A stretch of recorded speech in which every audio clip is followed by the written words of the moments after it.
جندي محترف متقاعد من سنين وعايش حياة هادية، فجأة جاله خبر إن حفيدته اتخطفت من عصابة كبيرة، فقرر إنه يرجع لأيام الشقاوة ويروح لوحده ينتقم منهم. لو عايزين تعرفوا هينتقم منهم إزاي، اتفرجوا على ملخص فيلمنا النهاردة واعملوا اشتراك وفعلوا الجرس علشان يوصلكوا كل جديد. بيبدأ فيلمنا بأمطار غزيرة وعواصف ورياح شديدة، وفرق بحث بتدور على 3 أشخاص مفقودين في غابة وفي خطر عليهم، والعاصفة عمالة بتزيد، والمنقذين اللي في الطيارة بيحذروا فريق الإنقاذ وقالوا لهم انسحبوا من عندكم لأنهم شايفين شلال مية جاي عليهم. وبنشوف شخص اسمه جون جاي على حصانه عشان يساعد فرقة الإنقاذ في البحث عن المفقودين، وهو ماشي بحصانه شاف جثة بنت مرمية على الأرض واتأكد إنها ميتة، سابها ومشي علشان يدور على الباقيين ويلحقهم قبل ما يموتوا هم كمان. وهو ماشي شاف 2 خايفين، ولما شافوه طلبوا منه المساعدة. نزل من على حصانه وكان عاوز يركبهم، قال لهم لازم تركبوا حالا لأن في مية شديدة جاية ناحيتنا. واحد من الاتنين مرضيش يمشي من غير مراته وكان عايز يدور عليها، وقال ممكن تكون هناك ومحتاجة مساعدة. جون قال له أنا شفت جثتها في المية، طبعا مش مصدق إنها ماتت وعاوز يروح يشوفها فين. صاحبته قالت له اركب ما تبقاش مجنون، قال لها هروح أدور عليها وسابهم ومشي. المية كانت نازلة عليهم من فوق شلال هتغرقهم. جون نزل البنت من على حصانه وربطها في صخرة وربط نفسه قبل ما المية تاخدهم وتخبط فيهم وتغرقهم، ونجح انه ينقذ البنت، بس زعل انه معرفش ينقذ حد تاني غيرها. رجع بيها لفرقة الانقاذ وشافهم هم جايبين الجثتين بتوع الراجل ومراته اللي غرقوا. فرقة الانقاذ شكروه على مساعدتهم والبنت شكرته، بس هو ما كانش مبسوط لان في ضحايا ماتوا. رجع جون لمزرعته ودخل بيته، هو عايش معاه في البيت مرات اخوه حفيدتها، بتقول له الاخبار قالت ان في 2 ماتوا. قال لها ما لحقتش انقذهم. قالت له ما تفضلش تلوم نفسك لانك بتعمل اللي عليك. تاني يوم استنى حفيدته بيلا ترجع تركب معاه على الحصان لأنه بيدربها وعاوزها تكون مدربة شاطرة. لما دخل البيت يفطر سأل عليها، قالت له إنها عند صاحبتها. بعدها جون نزل نفق هو عامله لنفسه وبيحب يصنع فيه أسلحة ودايما بيقضي فيه وقته. وهو ماشي فيه افتكر اللي حصل لإخواته في الحرب لما كانوا معاه وماتوا ومعرفش ينقذهم. وجات بيلا تقعد معاه، سألته أنت بتعمل إيه؟ قال لها بعمل لك سكينة فولاذ تحطيها على مكتبك تفتحي بيها الرسايل. قالت له أنت قديم قوي، رسايل إيه اللي أفتحها بسكينة؟ محدش بيبعت رسايل ورق لحد خلاص. وركبوا الخيل سوا، وقالت له ان اصحابها عاملين حفله بمناسبه دخولهم الجامعه. قال لها اعزميهم هنا وفرجيهم على النفق بتاعي. قالت له بس انت ما بتحبش حد غريب يدخله. قال لها علشان خاطرك انت هدخلهم. وفعلا عزمت اصحابها، ولما شافوا النفق كانوا مبهورين بيه. بيلا جالها تليفون من صاحبتها جينا، ودي صاحبتها وعايشه في المكسيك، وبيلا طلبت منها تجيب لها عنوان ابوها اللي عايش هناك لانها عاوزه تشوفه. جون سالها المكان عجب اصحابك؟ قالت له جدا، بس كانوا مستغربين انت عملته ليه. بيلا قالت له عاوزة أسافر المكسيك لأني عرفت مكان بابا وعاوزة أروح له، عاوزة أعرف منه ليه سابني أنا وأمي. قال لها لأنه شخص مش كويس. قالت له ما يمكن في ظروف هي اللي خلته يعمل كده. قال لها ما فيش ظروف تخلي راجل يتخلى عن عيلته ويهرب. قالت له ما يمكن يكون اتغير في الفترة دي. قال لها ما حدش بيسيب عيلته ويهرب ويتغير، وإذا اتغير هيكون للأسوأ. قالت له سيبني أروح. قال لها ما أقدرش أسيبك تروحي، أنا دوري أرعاكي وأحميكي من أي حد، أنت بنتي أنا. قالت له تمام، تصبح على خير. تاني يوم الصبح شاف جدتها بالزعق وسألها مالك في ايه؟ قالت له بيلا عاوزة تروح لابوها. قال لها احنا مش اتكلمنا امبارح في الموضوع ده؟ جدتها سألتها انت عرفتي مكانه ازاي؟ قالت لها صاحبتي جينا هي اللي جابت عنوانه. قالت لها جون هو ابوكي اللي رباكي معايا. بيلا خلاص مش رايحة، انتوا معاكوا حق، انا هروح لصاحبتي انطونيا. وركبت عربيتها ومشيت راحت المكسيك. راحت لصاحبتها جينا ادتها العنوان، وبيلا اخدتها بالعربية وراحت تشوف ابوها. طلعت وخبطت، ولما فتح قال لها كبرت يا بيلا، بقالي كتير ما شفتكيش، وجايه ليه وعرفتي مكاني ازاي؟ بتقول له عاوزه اتكلم معاك واسالك سؤال، انت مشيت وسبتنا ليه؟ قال لها حسيت انك انت وامك مش لازميني في حاجه ومش فارقين معايا، واني ضيعت وقت كتير وانا معاكو، وبعدها امك ماتت وسابتك ليا. ها عندك اسئله تاني؟ ويا ريت ما اشوفش وشك هنا تاني. نزلت تجري وهي هتموت من القهر.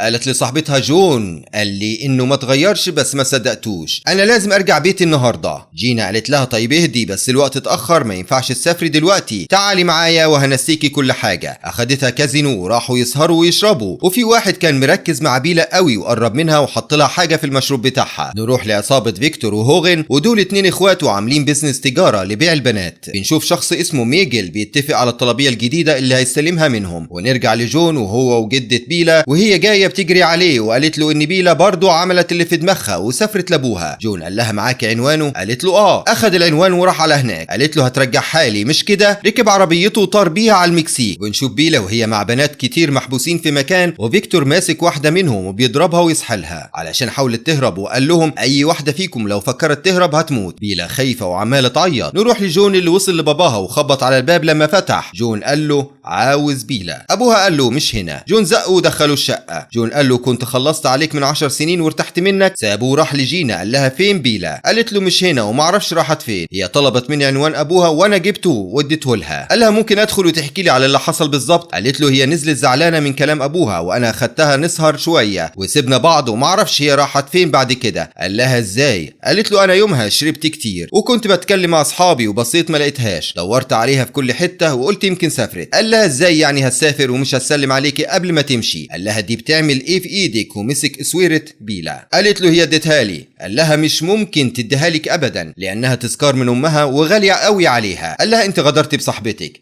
قالت له اطلع بره. طلع السكينه وحطها على الترابيزه ومسك ايديها جامد. قال لها تاخديني للمكان اللي سهرتوا فيه وهتشاوري على اللي سهرتي معاه لحسن والله هاذيكي ومش هرحمك. خدها وراحوا ودخلوا وشاورت ليه على الشخص اللي حط الماده المخدره البيلا في المشروب بتاعها. في واحده ست اسمها كارمن وهي صحفيه كانت مركزه قوي مع جون من اول ما دخل المكان. لما خرج الراجل اللي جون عاوزه من المكان، جون خرج وراه ومسكه عند العربيه وخنقه وطلع صوره بيلا وقال له عاوز البنت دي. قال له معرفهاش. ضربه ضربتين بالسكينه عوره ودخل ايده جوه الجرح وقال له لو ما اتكلمتش وقلت هي فين هقطع منك حتت. قال له هتكلم هقول. بنشوف كارمن مستخبيه وشايفاه وهو بيعمل كل ده. جون اخده وركب عربيته وقال له وديني البيلا، وكارمن برضه ركبت عربيتها ومشيت وراهم. جون وصل لمكان والراجل قال له البيت اهو. راح جون اداله ضربه فقدته الوعي. جون طلع بيت قصاد البيت اللي شاور ليه عليه علشان يشوف ايه اللي بيحصل. شاف فيكتور ورجالته جايين ودخلوا للبنات واخدوهم بالعافيه وضربوهم. رجاله فيكتور شافوا جون وتلموا عليه في كل اتجاه وفتشوه. طلعوا كل الاسلحه اللي معاه. سالوه انت جاي هنا ليه؟ شافوه معاه صوره بيلا وقالوا البنت دي من ضمن البنات اللي معانا. فيكتور ضرب جون جامد ولما وقع باقي رجالته تلموا عليه ونزلوا فيه ضرب، طحنوه وموتوه من الضرب وبوظوا وشه خالص. طلعوا بطاقته. قال له جون رامبو انت بمجيئك هنا اذيت البنت، احنا كنا هنبيعها زيها زي باقي البنات بس دلوقتي لا، هم كلهم بالنسبه لينا ولا حاجه، مالهمش اي لازمه، دول شويه بضاعه بنكسب فيهم. فيكتور عمل علامه على وشه وقال له هروح اعلم عليها هي كمان، وسابوه ومشيوا. جت كارمن تجري علشان تطمن عليه. قالت له قوم معايا قبل ما يرجعوا تاني، وركبته العربيه واخدته عندها البيت وجابت له دكتور علشان يعالجه. نروح لفيكتور وهو ماسك بيلا وبيقول لها مين ده؟ كان ماسك بطاقه جون وراح مديها حقنه وعورها في وشها نفس العلامه اللي علم بيها على وش جون. وبعد كام يوم جون اتحسن وخف وسال كارمن انت مين؟ قالت له اسمي كارمن. وانت اسمك ايه؟ قال لها جون. قالت له عربيتك هنا في الجراج يا جون. قال لها هو انا جيت هنا ازاي؟ قالت له انا جبتك وعالجتك. قال لها بس انت ما تعرفينيش، عملتي معايا كده ليه؟ قالت له ابدا، لقيتك في ورطه ومحتاج مساعده فقلت اساعدك. قال لها انت كنت هناك بتعملي ايه؟ قالت له انا بشتغل صحفيه وبتابع العصابه دي ونشاطها في بيع البنات، وشفتك في الكازينو وانت بتراقب واحد من رجاله فيكتور، وكمان شفتك لما عورته بالسكينه. قال لها انا بقالي كام يوم عندك؟ قالت له 4 ايام. قال لها تعرفي فين مكان البنات؟ قالت له انت بتدور على بنتك صح؟ قال لها اه. ورته صوره لفيكتور وهوجن وقالت له دول اسمهم عصابه مارتينز. عرفته ان هي كمان لها طار معاهم لانهم اخدوا اختها من 2 سنين وماتت بجرعه مخدرات زياده. قال لها تعرفي مكانهم؟ قالت له دول كتير جدا وما ينفعش نتعامل معاهم بطريقتك دي. قال لها انت متخيله البنت حالتها ايه دلوقتي؟ عاوزه الحقها قبل ما يحصل لها زي اختك، ساعديني لانك تعرفي كل حاجه عنهم. اخدته مكان تبع العصابه ودخلهم، قال لهم عاوز بنات وهم يعرضوا عليه اللي عندهم. راح ضاربهم كلهم وطلع للبنات فوق، وكل ما يحاول يهرب بنت تخاف منهم وتقول له هيقتلوني، لغايه ما وصل عند بيلا وشافها. قال لها ما تخافيش انا جون، واخدها معاه في العربيه. وشها كان متعور وحالتها وحشه قوي بسبب كميه المخدرات اللي ادوها لها. فيكتور وهوغن راحوا البيت اللي كانت فيه بيلا وعرفوا اللي حصل ورجعوا البنات للشغل، وقالوا احنا كنا خلصنا عليه احسن بدل ما هو بيدور ورانا. نرجع لجون وبيلا وهم راجعين البيت وهي بتتاسف ليه وهو بيقول لها كل شيء هيتصلح، واداها الاسوره بتاعت مامتها وقال لها انا جبت لك حاجتك، وهو بيكلمها امها ماتت قبل ما يوصلوا فدفنها في المزرعة بتاعته. بعدها قال لجدتها روحي عيشي مع اختك لان المكان هيبقى وحش من غيرها. مشاها ورجع لشخصية رامبو القديمة وابتدى يحضر كام مصيادة على كام فخ. النفق بتاعه بقى ترسانة اسلحة وبيستعد لمعركة كبيرة. ركب عربيته وراح لكارمين، سألته لقيت بنتك؟ قال لها ماتت. قالت له اسفة